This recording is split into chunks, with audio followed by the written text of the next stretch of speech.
বেশ অনেক দিন হলো বাইরে একদমই বের হই না। বাইরে বের হতে খুব ইচ্ছা করলেও শরীরে সেটা পোষায় না। কারণ অনেক দিন ধরেই আমি অসুস্থ ছিলাম আর ট্রিটমেন্ট চলছিল আমার। সেজন্য অনেক দিন আমি ভিডিও নিয়মিত করতে পারিনি। তো যাই হোক, আজকে আমি বাইরে বের হয়েছি মাগরিবের নামাজ পর। আর একটু এই দোকান ও দোকান ঘোরাঘুরি করতে করতে একটা ফুলদানি আমার পছন্দ হলো। এই যে ছোট্ট একটা ফুল, মাত্র 100 টাকা নিয়েছে ফুলটা।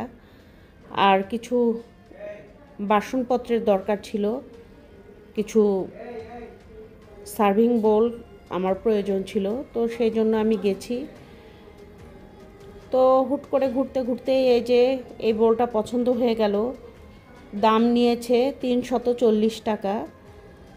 তো অন্যান্য দোকানে আমি দেখেছি এরকম এত বড় একটা বোল 700, 750, 800, 600 এরকম চেয়েছে। বিভিন্ন দোকানে বিভিন্ন রকম দাম চেয়েছে, কিন্তু আমি যে দোকানটাতে গিয়েছিলাম ওই দোকানটাতেই একটু কম দাম মনে হয়েছে, তাই আর আমি এটা রেখে আসিনি, নিয়ে এসেছি। আর এই যে ফুলটা ছিল মাত্র 100 টাকা। এই যে আর হচ্ছে এখানে আমি কিছু বোল সেট নিয়েছি মেলামাইনের। এগুলো নিয়েছে হচ্ছে আমার কাছে 350 টাকা চেয়েছিল, 4টা মিলে একটা সেট 350 টাকা চেয়েছিল। বেশ বড় এটা।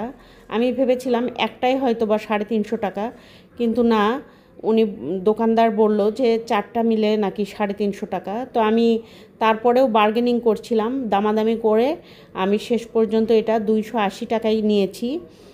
তো বাসায় এনেছি, সবাই বলছে যে ভালোই হয়েছে দাম। তবে এই ধরনের মেলামাইনের পটগুলোতে তরকারি কিংবা হলুদ দেওয়া কোনো খাবার তুললে লালচে হয়ে যায় নাকি হলদেটে হয়ে যায়, বাসায় সবাই বলছিল।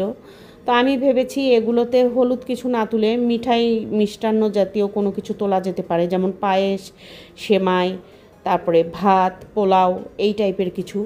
তাহলেই তো হলো। তো সব মিলিয়ে আমার এই তো আজকের কেনাকাটা কেমন হয়েছে জানাবেন অবশ্যই।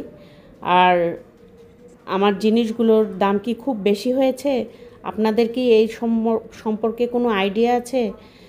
যদি বেশি হয়ে থাকে তাহলে আমাকে কমেন্টে জানাবেন, আর যদি সাশ্রয় হয়ে থাকে সেটাও কমেন্টে জানানোর অনুরোধ করলাম।